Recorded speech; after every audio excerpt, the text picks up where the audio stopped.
그날 그는 내 손을 꼭 잡고 말했습니다. 이제 숨지 말자고. 세상 앞에서도 당신을 내 사람이라 부르고 싶다고. 순간 가슴이 요동쳤습니다. 12년 동안 누구의 손도 이렇게 따뜻하지 않았지요. 태수 씨, 우리 정말 괜찮을까요? 사람들이 뭐라고 하겠어요? 두 사람들이요? 이제 그만 남들 시선 속에서 살아요. 이제는 당신 마음 안에서 살면 되지 않겠습니까? 그 말 한마디에 오랫동안 눌러두었던 눈물이 터져 나왔습니다. 남의 전처라 불리던 이름 대신 처음으로 내 사람이라 불린 순간이었지요. 그날 이후 우리의 인생은 완전히 달라졌습니다. 가족의 반대, 세상의 시선, 그리고 오래된 죄책감까지 모두를 감수하면서도 그의 손만은 놓을 수 없었습니다. 누군가 묻겠지요. 그 나이에 무슨 사랑이냐고. 하지만 저는 말하고 싶습니다. 진짜 사랑은 오히려 나이 든 뒤에야 제대로 배운다고요. 이야기 시작하기 전 무료로 할 수 있는 구독과 따봉 버튼인 좋아요 부탁드립니다. 알림 설정도 해두시면 새 영상이 올라올 때마다 제일 먼저 시청하실 수 있습니다. 혹시 이야기 어디에서 듣고 계신가요? 지역 이름이나 장소를 댓글로 남겨주시면 감사한 마음으로 한 분 한 분 반갑게 인사드리겠습니다. 감사합니다. 이야기 시작합니다. 오늘도 진료실 불을 켜며 하루를 시작했습니다. 서울 양재동 골목 안쪽 10년째 운영 중인 서영 비뇨의학과. 아침부터 대기실엔 익숙한 얼굴들이 보였지요. 은퇴 후 건강을 챙기려 오는 중년 남성들.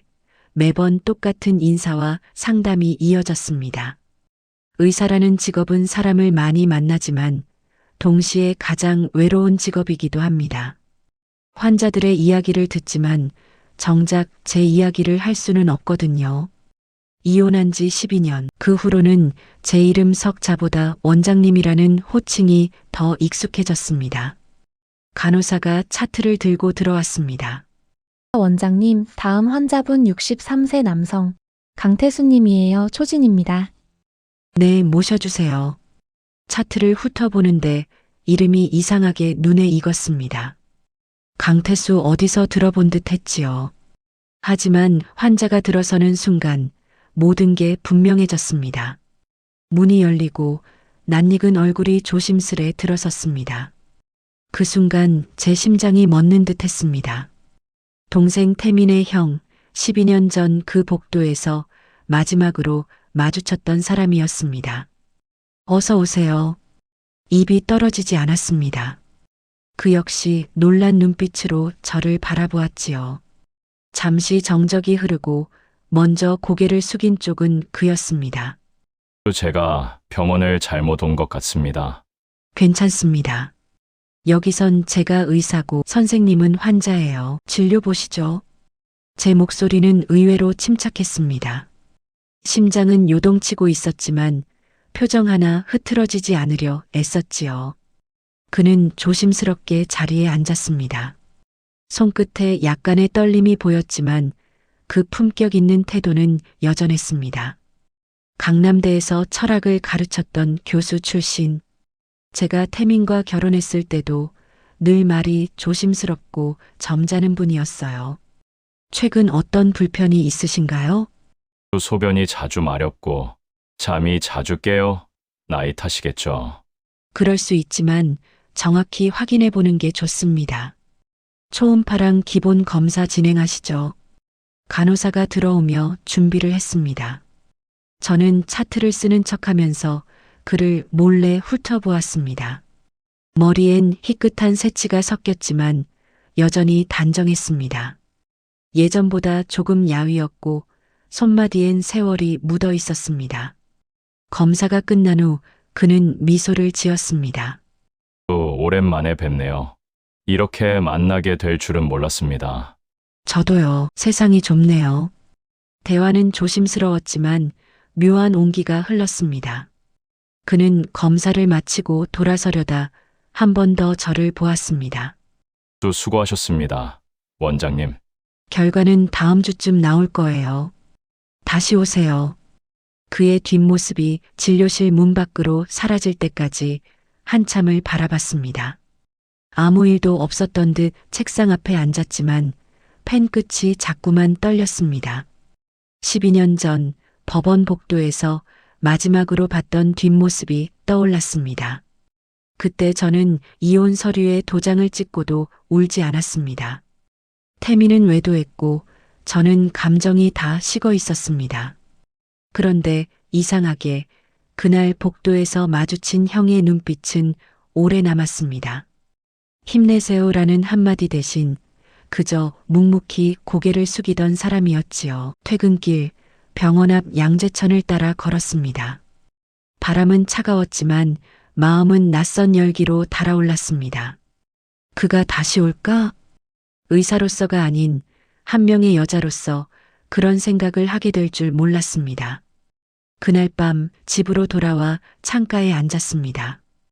양재동 아파트 단지 불빛이 반짝였고 멀리 강남대로의 차들이 이어졌습니다. 이 도시에서 12년을 혼자 살았는데 오늘은 왠지 익숙한 고요가 아니었습니다. 박서영, 왜 이래? 그냥 환자잖아.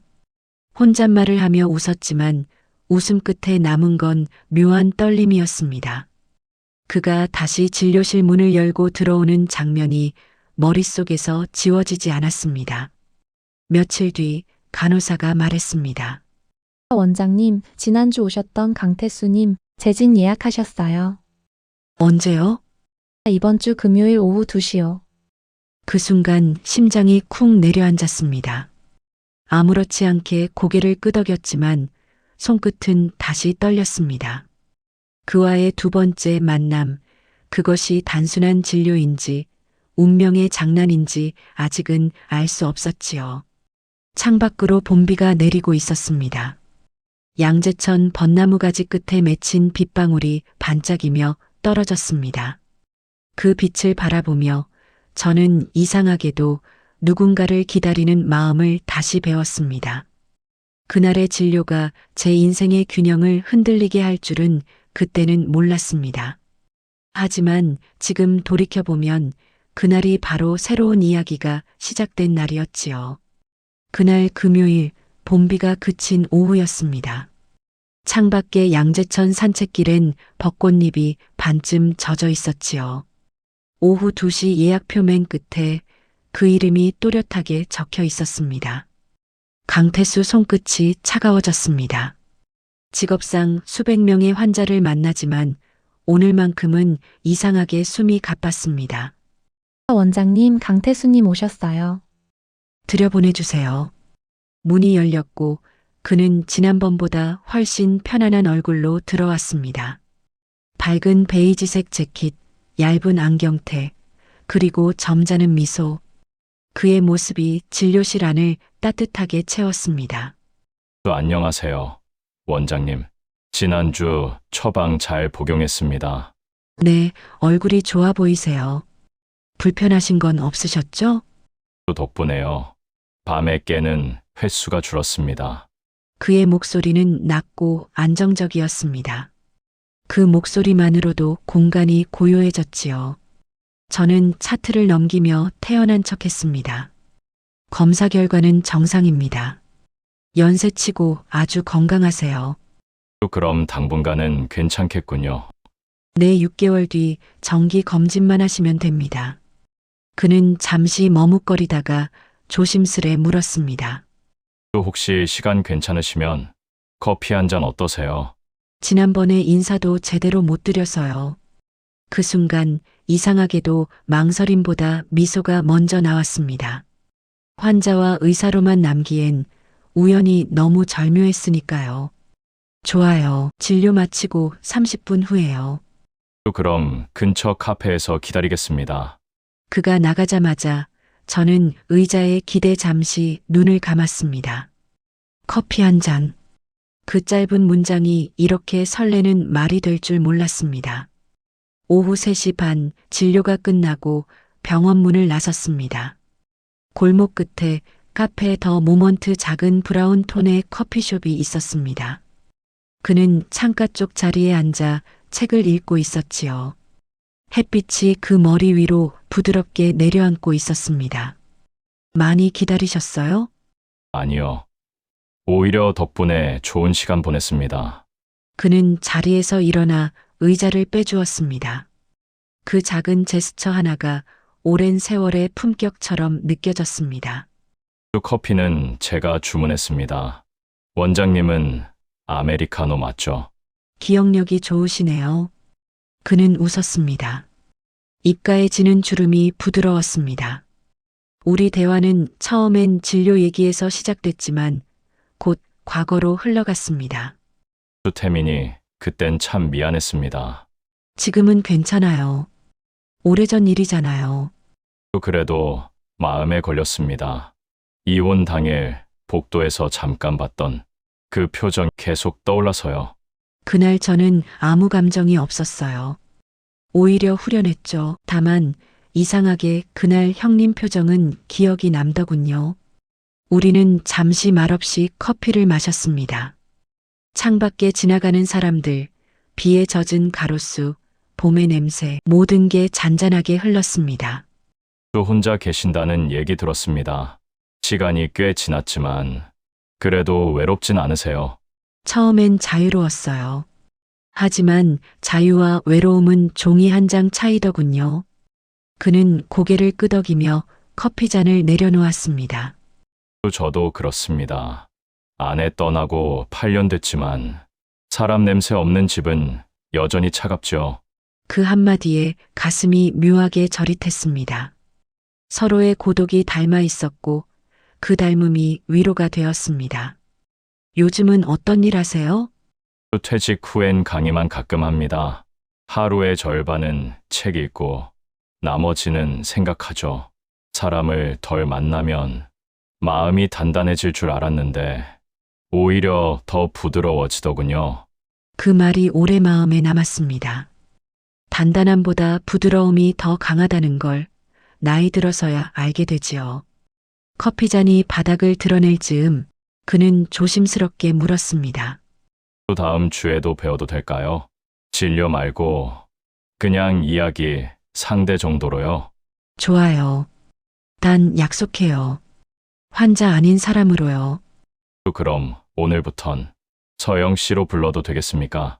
네, 저도 이제 강 선생님이라 부를게요. 우리는 그렇게 다시 이름을 불렀습니다. 12년 전 서로의 이름을 마지막으로 들었던 그 복도 이후 처음이었지요. 카페를 나서며 그는 제 옆을 천천히 걸었습니다. 양재역 사거리 쪽으로 이어지는 벚꽃길엔 저녁 햇살이 내려앉고 있었습니다. 오늘 참 좋았습니다. 이런 평범한 대화가 이렇게 귀한 줄 이제 알겠어요. 저도요. 오랜만에 사람답게 웃은 하루였어요. 그는 가볍게 인사를 하고 골목으로 사라졌습니다. 그 뒷모습을 바라보며 이상한 평온함이 밀려왔습니다. 마치 봄비가 그친 후 공기처럼 맑고 투명했지요. 병원으로 돌아와 불을 끄며 생각했습니다. 이건 단순한 인연일까? 아니면 오래전부터 예정된 만남일까? 심장은 또다시 고요한 듯 뛰고 있었습니다. 그날 밤 잠들기 전 휴대폰 알림이 울렸습니다. 오늘 고마웠습니다. 편히 쉬세요. 보낸 사람 강태수 나도 고마워요. 답장을 보내며 문득 웃음이 났습니다. 그 짧은 메시지 한 줄이 봄밤보다 따뜻했지요. 그날 이후 매주 금요일 오후엔 유난히 창밖이 밝게 느껴졌습니다. 그가 다시 병원 문을 열어줄 것 같은 어쩐지 설레는 기다림의 시간이 시작된 것이었지요. 그 후로 매주 금요일 오후 그는 어김없이 나타났습니다. 진료 예약표엔 강태수라는 이름이 있었지만 그건 더 이상 환자의 방문이 아니었지요. 우리는 진료가 끝나면 늘 병원 근처 카페 더 모먼트로 향했습니다. 짙은 원두 향과 봄 햇살이 섞인 그곳이 우리 둘만의 약속 장소가 되었어요. 어느 금요일 저는 조금 일찍 진료를 마쳤습니다. 창문 밖으론 벚꽃이 흩날리고 있었고 양재천 산책길엔 연분홍 잎이 바람에 떠다니고 있었지요. 오늘은 그가 먼저 와 있을 것 같았습니다. 또 오늘은 제가 먼저 왔습니다. 원장님, 아니 서영 씨 기다리다 보니 벌써 2잔째네요. 그럼 커피값은 제가 내야겠네요. 그럼 오늘은 제가 식사까지 대접하겠습니다. 공평하게요. 그의 말투는 여전히 점잖았지만 어딘가 따뜻한 농담이 섞여 있었습니다. 저도 모르게 웃음이 났습니다. 그의 곁에서 웃는 게 점점 자연스러워지고 있었지요. 우리는 커피를 마시며 서로의 일상을 나누었습니다. 그는 여전히 인문학 강의를 간간히 나가고 있었고 저는 병원 일로 바쁜 나날을 보내고 있었지요. 하지만 대화는 늘 가볍고 따뜻했습니다. 또 요즘은 젊은 학생들보다 이렇게 차분히 얘기할 수 있는 시간이 훨씬 좋습니다. 서영 씨 같은 분은 제 얘기를 끝까지 들어주시잖아요. 그게 제 일이니까요. 또 그래도 전 그냥 환자가 아니라 친구로 들어주셨으면 합니다. 그 말에 제 손끝이 잠시 멈췄습니다. 친구라는 단어. 그 단순한 표현이 이렇게 따뜻하게 들릴 줄은 몰랐습니다. 그날 우리는 카페를 나서 양재천 산책길을 함께 걸었습니다. 양재 시민의 숲에서부터 서초 IC 쪽으로 이어지는 그 길, 봄볕이 부드럽게 내려앉은 오후였습니다. 이 근처에 이렇게 예쁜 길이 있는 줄 몰랐어요. 또 혼자 걸으면 쓸쓸하지만 같이 걸으면 참 좋죠. 그의 말이 바람처럼 스며들었습니다. 나무 사이로 비치는 햇살이 얼굴에 닿을 때마다 마음이 서서히 풀려나갔습니다. 우리는 벤치에 앉아 잠시 말을 멈췄습니다. 저 멀리 아이들이 자전거를 타고 지나갔고 강아지를 산책시키는 부부가 웃으며 걸어갔습니다. 그 평범한 풍경이 오히려 더 부러웠습니다. 예전엔 누군가와 이런 오후를 보내본 게 언제였는지 기억이 안 나요. 또 저도 그렇습니다. 오랜만에 그냥 사람으로 존재하는 느낌이 듭니다. 그는 벤치 위에서 가볍게 고개를 들어 하늘을 바라봤습니다. 푸른 하늘 사이로 흰 구름이 천천히 흘러가고 있었지요. 또 서영 씨, 문득 그런 생각을 했습니다. 우리 나이쯤 되면 인연이 아니라 타이밍이 더 중요하지 않나 싶어요. 타이밍이요? 또 누굴 만나는 게 아니라 그때 그 사람이 나를 이해할 수 있는 시간에 다시 나타나는 게 진짜 인연이죠. 그 말이 마음을 파고들었습니다. 그가 아니었다면 지금의 저를 이렇게 이해해 줄 사람은 없었을 겁니다. 잠시 후 그는 조용히 물었습니다. 또 혹시 이번 주말 시간 괜찮으세요? 양재동 근처 서초문화공원에서 클래식 공연이 있답니다. 공연이요? 요즘 그런데 안 간 지 오래됐네요. 또 그럼 저와 같이 가요. 딱히 큰 의미는 없고 그냥 봄밤 음악 듣기 좋을 것 같아서요. 좋아요. 오랜만에요. 그가 환하게 웃었습니다. 그 미소가 벚꽃잎보다 더 따뜻해 보였지요. 그날 밤 집에 돌아와 거실 불을 끄고 창밖을 봤습니다. 도심의 불빛이 반짝이고 멀리서 봄비 냄새가 남아 있었습니다. 그와 함께 걸었던 길, 그가 했던 말들이 계속 떠올랐습니다. 서초문화공원이라 정말 가게 되겠지? 혼잣말로 중얼거리며 웃었습니다. 이 나이에 누군가의 초대를 설레는 마음으로 기다리게 될 줄은 몰랐습니다. 다음 날 병원 문을 열며 스스로에게 말했습니다. 이건 사랑이 아니야. 그냥 우연이야. 하지만 마음 한구석에서 자꾸만 대답이 들렸습니다. 우연이라면 이렇게 따뜻할 리가 없지. 주말이 다가왔습니다. 봄바람이 살짝 따뜻해진 토요일 오후, 그는 회색 재킷에 푸른 셔츠를 입고 공원 입구에서 기다리고 있었습니다. 또 생각보다 일찍 오셨네요. 기다리게 하기 싫었어요. 우리는 나란히 걸었습니다. 공원 중앙 무대에서는 현악 사중주가 연주되고 있었고 잔디밭 곳곳에 사람들이 돗자리를 펴고 앉아 있었습니다. 봄바람이 살결을 스치며 음악 소리가 바람에 흩날렸습니다. 그는 제 옆에서 조용히 속삭였습니다. 또 이런 시간이 다시 올 줄 몰랐습니다. 누군가와 이렇게 평화롭게 앉아 있는 건 말이죠. 저도요. 오랜만에 세상이 고요하게 느껴져요. 음악이 끝나고 박수가 울려 퍼졌습니다. 그는 제 옆에서 손뼉을 치며 미소를 지었습니다. 그 순간 저는 알았습니다. 이 사람과 함께 있는 시간이 점점 내 일상 속으로 스며들고 있다는 걸요. 공연이 끝난 후 그는 제게 말했습니다. 또 오늘처럼 가볍게라도 자주 뵐 수 있을까요? 네, 좋아요. 하지만 진료 빼고요. 또 물론이죠. 이제 제게 박서영 씨는 환자가 아닌 봄의 한 장면이니까요. 그의 말에 가슴이 이상하게 두근거렸습니다. 그날 이후 봄의 색깔이 조금 달라 보이기 시작했습니다. 그날 이후로 우리의 만남은 조금 더 자연스러워졌습니다. 진료실 문을 사이에 두었던 거리감이 서서히 사라지고 일상의 대화가 서로의 마음을 부드럽게 감싸기 시작했지요. 주말 저녁 강남 신사역 근처 작은 식당에서 그를 만났습니다. 라테 하우스라는 아담한 이탈리안 레스토랑이었어요. 조용한 조명 아래 그는 저를 보며 미소를 지었습니다. 또 의사 가운 벗으니까 더 편안해 보이네요. 가운 안 벗으면 늘 긴장돼요. 오늘은 좀 느긋하게 입고 싶었어요. 그는 와인잔을 가볍게 들었습니다. 잔 속 붉은 빛이 그의 눈빛에 비쳤습니다. 그 순간 저는 이상하게 마음이 편안해졌습니다. 또 사실 지난주 공연 끝나고 말하려다 못한 말이 있습니다. 무슨 말씀이신데요?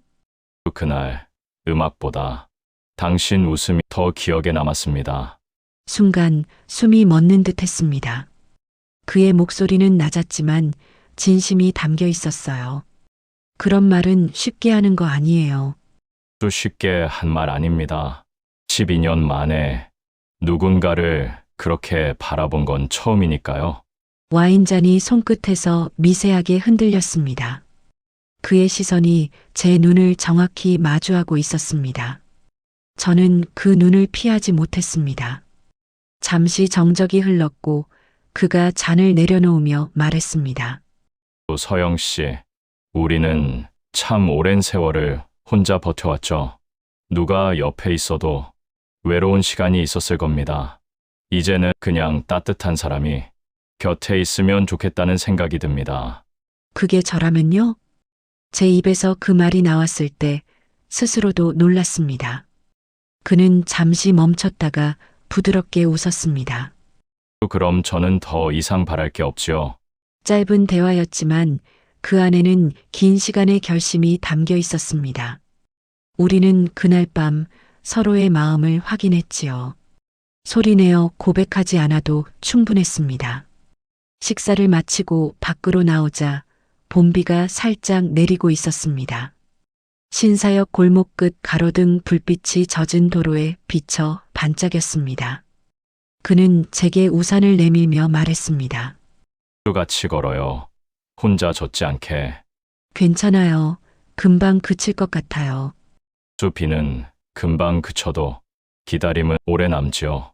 그의 말에 제 발걸음이 멈췄습니다. 우산 속 좁은 공간에 둘의 숨결이 닿았고 그는 제게 가까이 다가와 낮은 목소리로 말했습니다. 또 이런 말 해도 될지 모르겠지만요. 당신을 만나고 나서야 제 삶이 다시 살아나는 느낌입니다. 비 냄새와 그의 말이 뒤섞여 가슴이 저릿했습니다. 그 말이 고백이라는 걸 굳이 설명하지 않아도 알 수 있었지요. 태수 씨, 우리 천천히 가요. 서두르지 않아도 괜찮잖아요. 그렇죠. 대신 멈추지만 말아요. 그는 그렇게 말하며 미소를 지었습니다. 우산 끝에 맺힌 물방울이 떨어지며 포장도로에 둥근 원을 만들었습니다. 우리 둘의 관계도 그렇게 작은 원 하나로 시작된 것 같았어요. 며칠 뒤 병원에 꽃다발이 배달되었습니다. 연보라색 튤립과 함께 작은 카드가 꽂혀 있었지요. 항상 환하게 웃는 하루가 되길 바랍니다. 원장님, 누가 보낸 거예요? 팬인가요? 아마 친구가 보낸 걸 거예요. 그날 하루 종일 진료실 안은 향기로 가득했습니다. 창문으로 들어오는 햇살까지 유난히 따뜻하게 느껴졌습니다. 퇴근 후 그는 다시 병원 앞에서 기다리고 있었습니다. 오늘은 진료가 늦게 끝났는데도 그는 마치 오래전부터 거기 있었던 듯 자연스러웠지요. 퇴근하셨어요. 오늘 얼굴이 조금 피곤해 보입니다. 요즘 환자들이 많아서 그래요. 그래도 기다려줘서 고마워요. 그 기다림은요, 의미가 있어야 하는데, 당신이면 충분히 의미 있죠. 그는 제게 따뜻한 커피를 건네며 함께 걸었습니다. 양재천의 가로등 불빛이 길게 늘어져 있었고 강남대로의 밤 공기는 아직 봄의 향이 남아 있었어요. 그때 그는 조용히 제 옆에서 속삭였습니다. 서영 씨, 언젠가 가족에게 솔직히 말하고 싶습니다. 이 관계가 숨겨야 할 일이 아니라는 거요. 그래요 하지만 천천히요. 사람들이 이해할 때까지 기다려야 하니까요. 알겠습니다. 그럼 그때까지는 우리 둘만의 약속으로 간직하죠. 그의 목소리가 봄바람보다 부드럽게 들렸습니다. 그날 밤 집에 돌아와서도 그 말이 계속 귓가에 남았습니다. 우리 둘만의 약속. 그건 단순한 말이 아니라 서로의 외로움을 감싸는 약속이었습니다. 이제 나는 더 이상 혼자가 아니었습니다. 누군가의 기다림 속에 하루를 마무리하고 그와의 다음 약속을 떠올리며 잠이 들었지요. 하지만 그때는 몰랐습니다. 이 조용한 행복이 곧 세상과 마주하게 될 순간을 향해 가고 있었다는 거요. 시간은 참 빠르게 흘렀습니다. 그와의 만남이 어느덧 석 달째가 되었지요. 매주 금요일 저녁이면 병원 문을 닫고 그가 기다리는 골목으로 향했습니다. 이제 그와 함께 걷는 길이 내 일상이 되어버렸습니다. 하지만 행복이 커질수록 마음 한편엔 불안이 피어났습니다. 누군가에게 들킬지도 모른다는 혹은 세상이 이 관계를 쉽게 받아들이지 않을 거란 두려움이었지요. 그날 저녁 우리는 반포 한강공원에서 만났습니다. 노을이 강 위로 붉게 번지고 멀리 새빛둥둥섬 불빛이 반짝였지요. 도심의 소음 대신 강바람 소리가 들려왔습니다. 여기 오면 마음이 편해요. 사람들이 많아도 묘하게 고요하네요. 서영 씨가 좋아해서 다행입니다. 사실 오늘은 하고 싶은 이야기가 있습니다. 그의 표정은 평소보다 진지했습니다. 한참을 망설이던 그는 조심스럽게 말을 꺼냈습니다. 이제 딸에게 말하려고 합니다. 우리가 만나고 있다는 거요. 지은 씨한테요? 내 이 관계를 숨기고 싶지 않습니다. 당신에게 부끄럽지 않게 제대로 이야기하고 싶어요. 그의 결심은 단단했지만 제 마음은 흔들렸습니다. 딸이라는 존재는 언제나 부모의 거울 같지요. 그 거울 앞에서 우리는 얼마나 솔직해질 수 있을까요? 지은 씨가 뭐라고 할까요? 처음엔 당황하겠죠. 하지만 언젠가는 이해할 겁니다. 아버지가 행복하길 바라는 딸이니까요. 그의 목소리엔 믿음이 묻어 있었습니다. 하지만 저는 아직 확신이 없었습니다. 과연 세상은 그리고 가족은 이 사랑을 이해할까? 그 주말 그는 딸과 만나러 갔습니다. 저는 진료 후 병원에 홀로 남아 창밖을 바라봤습니다. 봄비가 내리기 시작했고 유리창에 떨어지는 빗방울마다 심장이 내려앉는 기분이었습니다. 한참 후 그에게서 전화가 왔습니다. 조용한 목소리, 약간은 힘이 빠져 있었습니다. 서영 씨, 오늘은 조금 힘든 하루였네요. 지은 씨가 반대했나요? 처음엔 말을 잃더군요. 한참 있다가 그분이 삼촌 전처잖아요. 라고 하더군요. 그 말이 귓가에 남았습니다. 삼촌 전처. 이 단어는 생각보다 무겁게 다가왔습니다. 지은이는 충격이었을 겁니다. 하지만 저는 솔직히 말했어요. 이건 과거가 아니라 지금 제 인생의 일부라고. 지금은 괜찮으세요? 네, 시간이 필요할 겁니다. 그래도 후회는 없습니다. 그의 담담한 목소리에 이상하게 눈물이 고였습니다. 누군가 나를 지키겠다고 말한 건 정말 오랜만이었으니까요. 며칠 뒤 그는 제게 작은 꽃다발을 건넸습니다. 흰색 라넌큘러스에 노란 장미가 섞인 꽃이었지요. 이 꽃만 아세요. 진심에서 피어나는 용기랍니다. 요즘 저한테 필요한 게 딱 그거네요. 우리는 그렇게 웃었습니다. 하지만 웃음 뒤엔 여전히 두려움이 숨어 있었습니다. 그리고 며칠 후 예상치 못한 일이 벌어졌습니다. 저녁 진료가 끝나갈 무렵 간호사가 다급히 문을 열었습니다. 원장님, 어떤 분이 오셨는데? 강태수님 따님이라고 합니다. 순간 가슴이 철렁 내려앉았습니다. 잠시 뒤 조심스레 문이 열리고 한 여성이 들어왔습니다. 단정한 정장 차림에 또렷한 눈빛을 가진 젊은 여자였지요. 안녕하세요, 원장님. 저는 강태수 씨의 딸, 강지은입니다. 아, 네, 만나서 반가워요. 그녀는 예의 바른 미소를 지었지만 그 눈빛 안에는 여러 감정이 섞여 있었습니다. 아버지가 요즘 자주 이 병원에 오시더라고요. 그리고 원장님 얘기를 자주 하셨어요. 네, 종종 건강 상담을 드렸어요. 그 이상은 아니신가요? 그녀의 말투는 차분했지만 그 안엔 조심스러운 추궁이 느껴졌습니다. 지은 씨, 사람 일이라는 게 마음처럼 단순하지 않을 때가 있어요. 저도 이해하려고 노력 중이에요. 그런데 솔직히 말하면 아직 받아들이기 어렵습니다. 아버지의 인생이 행복해지길 바라지만 그 행복이 누군가의 상처 위에 있다면 복잡해지죠. 그녀의 말은 옳았습니다. 그리고 저는 아무런 변명도 할 수 없었습니다. 그래요, 저도 그 부분에서 많이 고민했어요. 하지만 지은 씨, 사람의 마음은요, 죄책감만으로 멈출 수 있는 게 아니더라고요. 그녀는 한참을 저를 바라보다 고개를 숙였습니다. 아버지가 정말 원장님 곁에서 행복하다면 그땐 저도 조금씩 이해하게 될 것 같아요. 고맙습니다, 지은 씨.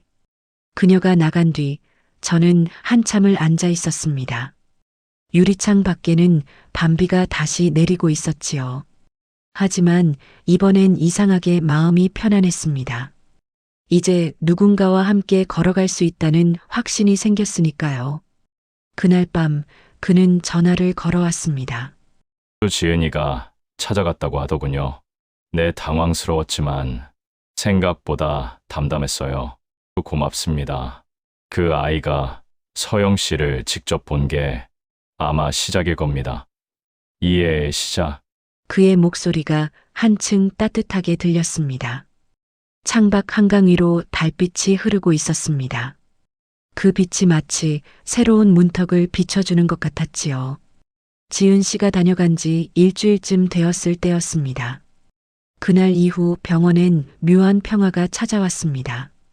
긴장과 불안이 조금씩 가라앉고 그의 문자 한 통이 하루의 위로가 되어주곤 했지요.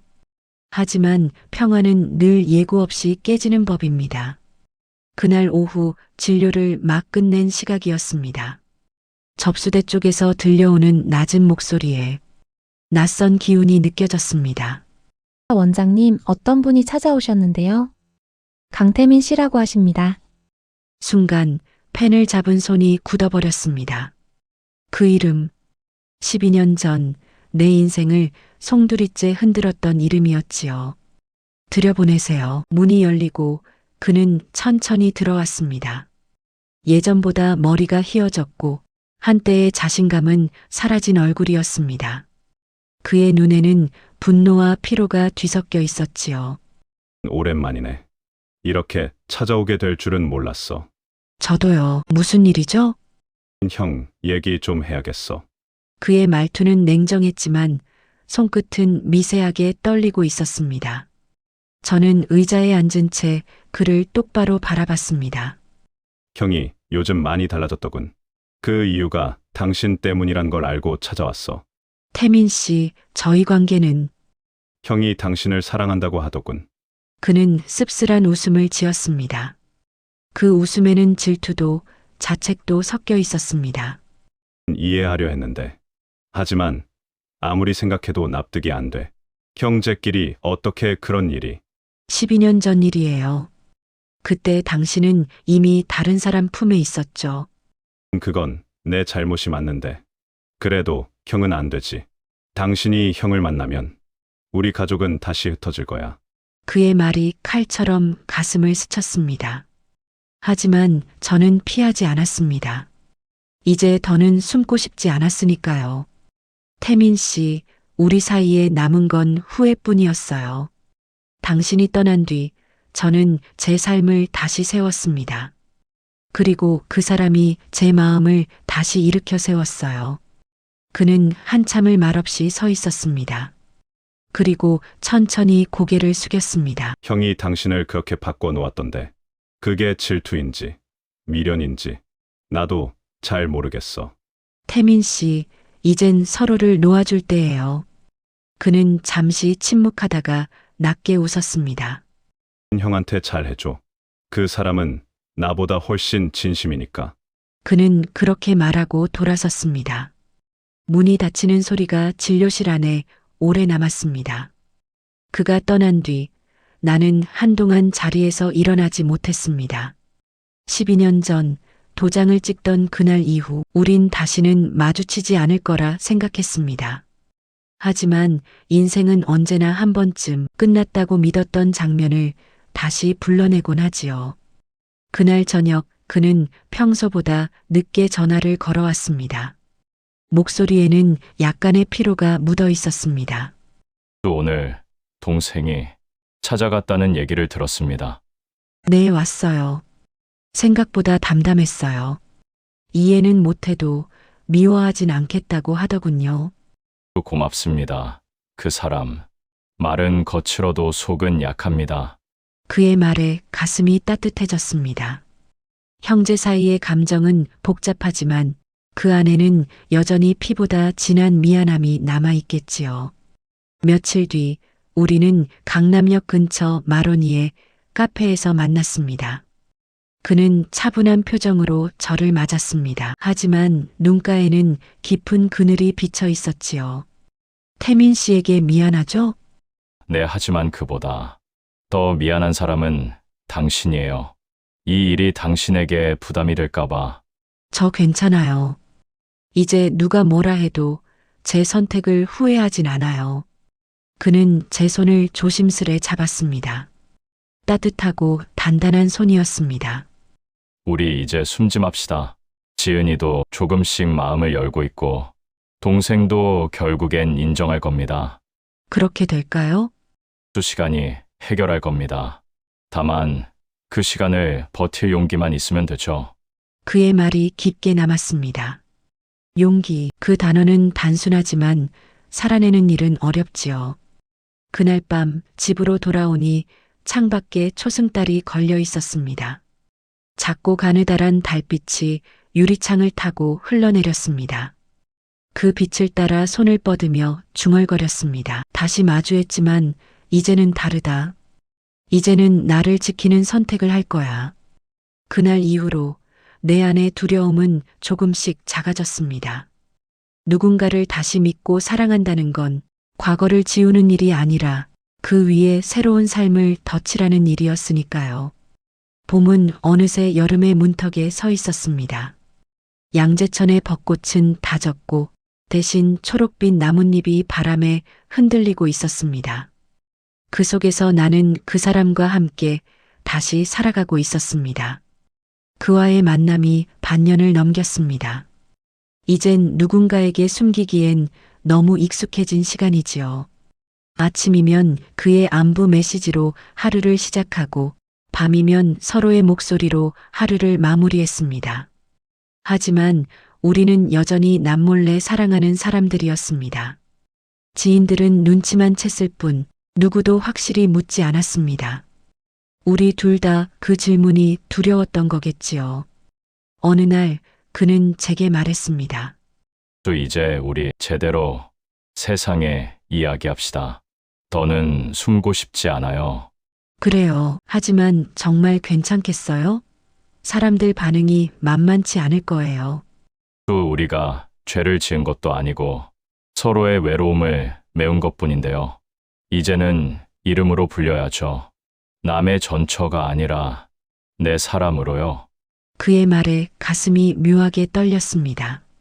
오랜 세월 의사로, 엄마로, 한 여자로 살아왔지만 누군가의 사람으로 불린 건 처음이었으니까요. 며칠 뒤 그는 결심을 행동으로 옮겼습니다. 서초구청 혼인신고 창구 앞 그는 내 손을 꼭 잡고 있었습니다. 이 나이에 이런 일을 하게 될 줄은 몰랐네요. 저도요. 예전엔 도장 찍는 게 끝이라 생각했는데 이제는 시작이 되네요. 창구 안쪽 공무원이 미소를 지었습니다.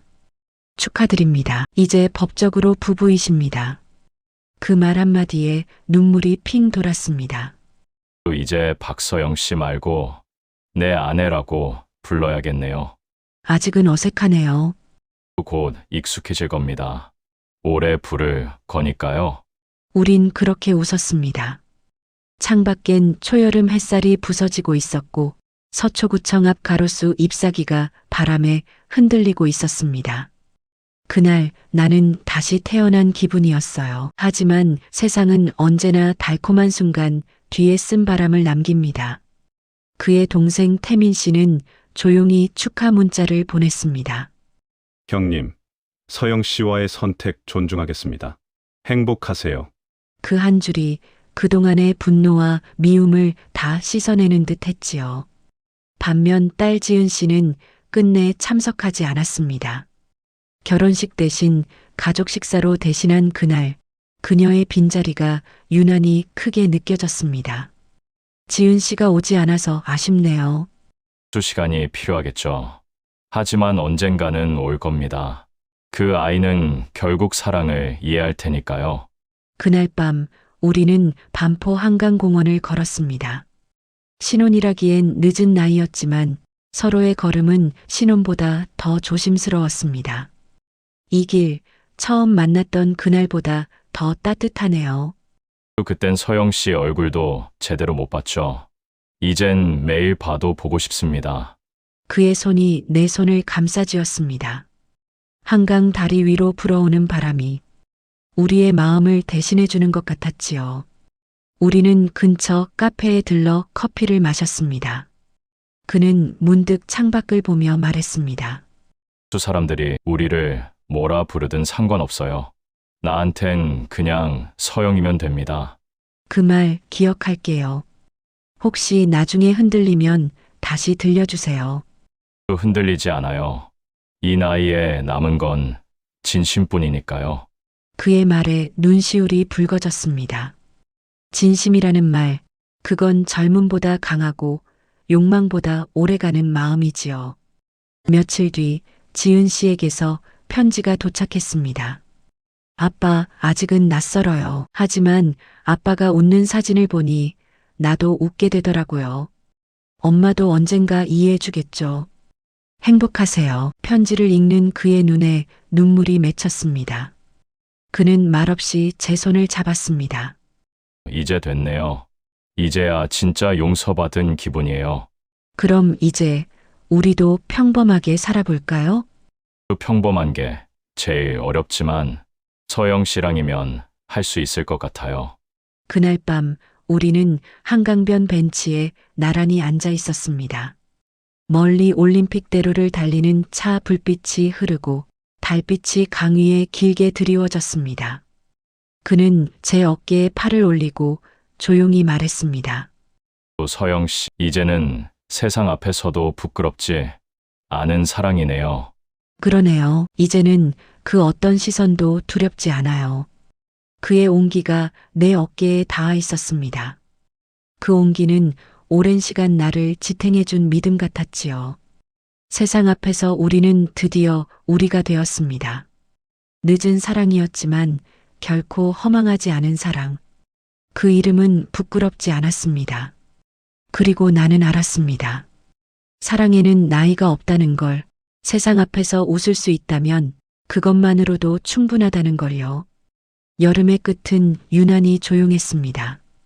빗소리도 잦아들고 바람엔 가을 냄새가 섞여 있었지요. 우리는 주말마다 양평 근처로 드라이브를 나갔습니다. 시끌벅적한 도시 대신 느릿한 강바람이 좋았습니다. 그날은 남이섬 근처 카페에서 점심을 먹고 나왔습니다. 강 건너로 물안개가 피어오르고 멀리서 아이들 웃음소리가 들려왔습니다. 태수 씨, 이런 날은 그냥 아무 말 안 해도 좋네요. 그래도 난 서영 씨 목소리가 없으면 허전합니다. 또 그런 말 하네요. 그런 말은 여전히 부끄럽단 말이에요. 그럼 앞으로 더 자주 해야겠네요. 그의 웃음소리가 강바람에 섞여 흘러갔습니다. 처음 그를 만난 날 진료실에서의 낯선 긴장감은 이제 따뜻한 일상의 공기처럼 스며 있었습니다. 우린 한참을 걸었습니다. 잔디밭엔 여름의 끝을 붙잡는 들꽃이 피어 있었고 그는 제 어깨에 손을 올려주었습니다. 또 이제 우리 나이엔 계절이 더 짧게 느껴지죠. 그래서 요즘엔 모든 게 아깝게 느껴져요. 시간도, 햇살도, 사람도. 그 아까운 걸 나랑 같이 써줘서 고맙습니다. 그의 말에 마음이 저릿했습니다. 사람이 나이를 먹는다는 건 이렇게 고맙다는 말을 더 자주 하게 되는 일인지도 모르겠습니다. 서울로 돌아오는 길, 차 안엔 조용한 클래식 음악이 흘렀습니다. 그는 운전대를 잡은 채 미소를 지었습니다. 또 서영 씨, 우리 내년에 유럽 가요. 파리든 프라든 젊었을 때 못한 걸 이제 해야죠. 글쎄요, 병원도 있고 일정도 많고 또 이제 그만 일 좀 쉬세요. 사람이 일로만 살면 손이 거칠어지잖아요. 이젠 손잡고 여행할 시간이에요. 그 말에 웃음이 났습니다. 그의 손은 여전히 따뜻했습니다. 삶이란 결국 이런 작은 온기들을 붙잡고 버티는 일이지요. 며칠 후 병원에 오래된 환자 한 분이 오셨습니다. 할머니는 진료를 마치며 제 손을 꼭 잡았습니다. 원장님, 손이 참 따뜻하네요. 그 손에 사람 살려요. 고맙습니다. 저도 그 손 덕분에 다시 살았어요. 할머니는 무슨 뜻인지 모른 채 웃으셨지만 그 말은 내 안에서 오래 울렸습니다. 나도 누군가에게 다시 살게 된 사람이다. 그날 저녁 그는 병원 앞에서 기다리고 있었습니다. 늘 그렇듯 커피 2잔을 들고 말이지요. 또 오늘은 일찍 끝났네요. 네. 이젠 퇴근길이 기다려져요.